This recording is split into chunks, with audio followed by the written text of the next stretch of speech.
എന്ന്.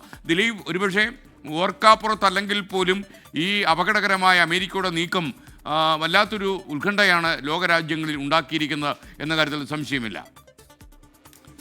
എസ്കേൻ, രണ്ടാഴ്ച ഈ ഇറാനും ഇസ്രയേലും തമ്മിലുള്ള വിഷയത്തിൽ ഇടപെടുന്നതിന് അമേരിക്കൻ പ്രസിഡന്റ് ഡൊണാൾഡ് ട്രംപ് ആവശ്യപ്പെട്ട് ഏതാണ്ട് ഒരു ദിവസം മാത്രം കഴിഞ്ഞപ്പോഴാണ് ഈ ശക്തമായ ആക്രമണവുമായി, അല്ലെങ്കിൽ ഈ യുദ്ധത്തിൽ നേരിട്ട് പങ്കെടുത്തുകൊണ്ട് ഇസ്രായേലിനൊപ്പം ചേർന്നുകൊണ്ട് അമേരിക്ക ഇറാനിൽ ആക്രമണം നടത്തിയിരിക്കുന്നത്. ഇറാന്റെ 3 ആണവ കേന്ദ്രങ്ങൾ, നേരത്തെ തന്നെ അമേരിക്ക പറഞ്ഞിരുന്നത് ഇറാന്റെ ആണവശേഷി അത് നിർവീര്യമാക്കുക എന്നതാണ് അമേരിക്കയുടെ ലക്ഷ്യമെന്നാണ്. അതുകൊണ്ട് 3 ആണവ കേന്ദ്രങ്ങൾ, ഇന്നലെ തന്നെ ഇതിൻ്റെ ആശങ്ക രാത്രിയോടുകൂടി ശക്തമായിരുന്നതാണ്. കാരണം അമേരിക്കയിൽ നിന്ന് ഈ വലിയ ഭാരമുള്ള ബോംബുകൾ വഹിച്ചുകൊണ്ടുള്ള B-2 സ്റ്റെൽത്തർ ബോംബ് വിമാനങ്ങൾ അവിടെ നിന്ന് അമേരിക്കയിലെ എയർബേസിൽ നിന്ന്, മിസൗറിയിലെ എയർബേസിൽ നിന്ന് പസഫിക് ദ്വീപ സമൂഹത്തിലെ ഗുവാം ദ്വീപിലേക്ക് പറന്നപ്പോൾ തന്നെ ഈ ആക്രമണം ഏതു സമയവും ഉണ്ടാകാം എന്ന നിലയിൽ തന്നെ അഭ്യൂഹം ശക്തമായിരുന്നു.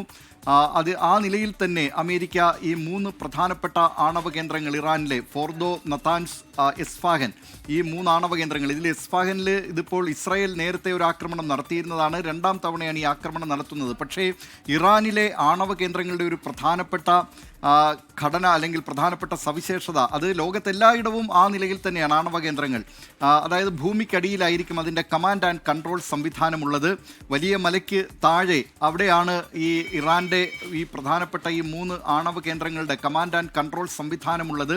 അത് വലിയ കോൺക്രീറ്റ് പാളികൾക്കടിയിലാണ്, വളരെ സുരക്ഷിതമായാണ് അത് നിർമ്മിച്ചിട്ടുള്ളത്. അതിലേക്കാണ് അത് അത്തരത്തിൽ ഈ ഭൂമിക്കടിയിലേക്ക് തുരന്നു പോകാൻ കഴിയുന്ന അത്രമാത്രം മാരകമായ പ്രഹരശേഷിയുള്ള, ഏതാണ്ട് 200 അടി താഴ്ചയിലേക്കൊക്കെ പോയി അത് പ്രഹരിക്കുക, അതിന് വലിയ ഭാരം കൂടി, ഏതാണ്ട് 14,000 ടണ്ണോളം ഭാരമുള്ള ബോംബുകളാണ് ഇവിടേക്ക് ആക്രമിക്കുക. അത് അമേരിക്കയ്ക്ക് മാത്രമാണ് നിലവിൽ ഇത്രയും വലിയ ഭാരം വഹിക്കാൻ ശേഷിയുള്ള ബോംബുകൾ വഹിക്കാൻ ശേഷിയുള്ള വിമാനങ്ങളുള്ളത്. അങ്ങനെ ആ വിമാനങ്ങളുമായി ഇന്നലെ അമേരിക്ക പസഫിക്കിലെ അവരുടെ ഗുവാം ദ്വീപിലേക്ക് എത്തിയപ്പോൾ തന്നെ ഈ ആശങ്ക ലോകം മണത്തിരുന്നതാണ്. ആക്രമണം നടത്തിയിരിക്കുന്നു. ഇറാന്റെ ഭാഗത്ത് നിന്ന് ഔദ്യോഗികമായൊരു പ്രതികരണം ഇതുവരെ വന്നിട്ടില്ല. അമേരിക്കൻ പ്രസിഡന്റ് ഡൊണാൾഡ് ട്രംപ് അല്പസമയത്തിനകം അമേരിക്കൻ ജനതയെ അഭിസംബോധന ചെയ്യും. ഇതിൽ ഏറ്റവും പ്രധാനപ്പെട്ട കാര്യം എസ്കെഎൻ, ഇറാന്റെ സഖ്യകക്ഷികളും ഇതുവരെ ഇക്കാര്യത്തിൽ നിലപാടുകൾ തുറന്നു പറഞ്ഞിട്ടില്ല. നേരത്തെ തന്നെ ഇങ്ങനെ ഒരു ആക്രമണം ഉണ്ടായാൽ അമേരിക്ക കൂടി യുദ്ധത്തിൽ പങ്കാളിയാവുകയാണെങ്കിൽ അതിൻ്റെ പ്രത്യാഘാതം ഗുരുതരമായിരിക്കുമെന്ന് ഇറാൻ വിദേശകാര്യമന്ത്രി അബ്ബാസ് അറാക്ചി കഴിഞ്ഞ ദിവസവും മുന്നറിയിപ്പ് നൽകിയിരുന്നതാണ്. ഇറാന്റെ പരമോന്നത നേതാവ് ആ നിലയിലുള്ള ഖമൈനിയും ആ നിലയിലുള്ള മുന്നറിയിപ്പുകൾ നൽകിയിരുന്നതാണ്. ഇപ്പോൾ ഖമൈനിയുടെ നേരത്തെ നൽകിയ ഒരു മുന്നറിയിപ്പാണ് അത് റീട്വീറ്റ് ചെയ്തുകൊണ്ട് ഇപ്പോൾ ആ വീഡിയോയാണ് ഇപ്പോൾ ഇറാന്റെ ഭാഗത്ത് നിന്ന് പുറത്തു വന്നിരിക്കുന്നത്. ഇറാനെ അനുകൂലിക്കുന്ന ചില രാജ്യങ്ങൾ, പ്രത്യേകിച്ച് തുർക്കിയിലെ ഇസ്താംബുളിൽ ഇപ്പോൾ കഴിഞ്ഞ ദിവസമാണ് അറബ് ലീഗ് അതുമായി ബന്ധപ്പെട്ട വിദേശമന്ത്രിമാരുടെ സമ്മേളനം നടന്നത്. ആ സമ്മേളനത്തിൽ തന്നെ ഇസ്രയേലിനെ ഒരു കാരണവശാലും മേഖലയുടെ അതിർത്തികൾ രക്തം കൊണ്ട്, ചോര കൊണ്ട് പുനർനിർണയിക്കാൻ അനുവദിക്കില്ല എന്ന കാര്യം തുർക്കി പ്രസിഡന്റ് എർദോഗൻ വ്യക്തമാക്കിയിരുന്നതുമാണ്.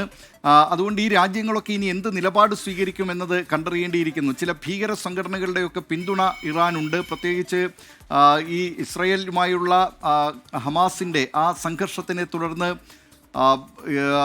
നേരത്തെ തന്നെ ഈ ഹിസ്ബുളിൻ്റെ കേന്ദ്രങ്ങളിലൊക്കെ വലിയ ആക്രമണം നടത്തിയിരുന്നതാണ്. അങ്ങനെ ലെബനനിലെ ഹിസ്ബുൾ കേന്ദ്രങ്ങളൊക്കെ ഏതാണ്ട് പ്രതിസന്ധിയിലേക്ക് പോയിരുന്നതാണ്. പക്ഷേ ഹിസ്ബുള്ളയും ഈ നിലയിലുള്ള മുന്നറിയിപ്പ് അമേരിക്കയ്ക്കും അതോടൊപ്പം തന്നെ ഇസ്രയേലിനുമൊക്കെ നൽകിയിട്ടുണ്ട്.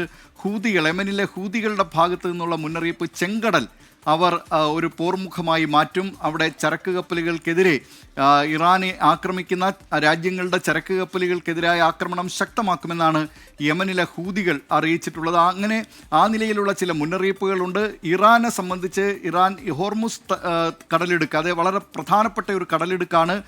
പേർഷ്യൻ ഗൾഫ് രാജ്യങ്ങളിൽ നിന്ന് ലോകത്തിൻ്റെ വിവിധ ഭാഗങ്ങളിലേക്ക് എണ്ണയും അതോടൊപ്പം തന്നെ LNGയും അത്തരം ഗ്യാസുമൊക്കെ പോകുന്ന പ്രധാനപ്പെട്ട കടലിടുക്കാണ്. ആ കടലിടുക്ക് അടയ്ക്കും എന്ന നേരത്തെ ഇറാൻ മുന്നറിയിപ്പ് നൽകിയിരുന്നതാണ്. അങ്ങനെ വന്നാൽ അത് ആഗോളതലത്തിൽ അത് എണ്ണ വിപണിയെ ബാധിക്കും. വലിയ രൂക്ഷമായ എണ്ണ പ്രതിസന്ധിക്കിടയാക്കും എന്ന കാര്യത്തിൽ സംശയമില്ല. ഇന്ത്യയെ സംബന്ധിച്ചും ഗൾഫ് രാജ്യങ്ങളിൽ നിന്ന് എണ്ണ ഇറക്കുമതി ചെയ്യുന്നുണ്ട്. അതും ഈ കടലിടുക്ക് വഴിയാണ്, ഹോർമൂസ് കടലിടുക്ക് വഴിയാണ് ഗൾഫിൽ നിന്നുള്ള എണ്ണയുടെ വരവ്. പക്ഷേ ഇന്ത്യയെ സംബന്ധിച്ച് വലിയ ആശങ്ക ഇല്ലാത്തത് ഏതാണ്ട് 40% ഗൾഫ് രാജ്യങ്ങളിൽ നിന്നുള്ള ഇന്ത്യയുടെ ഇറക്കുമതി. 35% എണ്ണ ഇറക്കുമതി റഷ്യയിൽ നിന്നാണ്. ഏതാണ്ട് 5% എണ്ണ ആഫ്രിക്കൻ രാജ്യങ്ങളിൽ നിന്ന് ഇറക്കുമതി ചെയ്യുന്നുണ്ട്. പക്ഷേ ഇന്ത്യയുടെ ഈ LNGയുടെ ദ്രവീകൃത പ്രകൃതിവാതകത്തിൻ്റെ 80% വരുന്നത് ഖത്തറിൽ നിന്ന് ഈ ഹോർമൂസ് കടലിടുക്ക് വഴിയാണ്. അങ്ങനെ ആ നിലയിലുള്ള ആശങ്ക ഇന്ത്യയെ സംബന്ധിച്ചുമുണ്ട്. അങ്ങനെ ലോകരാജ്യങ്ങളൊക്കെ തന്നെ ഇത്തരം ഒരു ആശങ്കയിലാണ്. അതായത് എണ്ണവിലയുടെ കാര്യത്തിൽ, ആക്രമണത്തിൻ്റെ കാര്യത്തിൽ എന്തായിരിക്കും ഇതിൻ്റെ തുടർ ചലനങ്ങൾ എന്നതൊക്കെ സംബന്ധിച്ച് ഇനി വരും മണിക്കൂറുകളിലേ അറിയാനുള്ളൂ.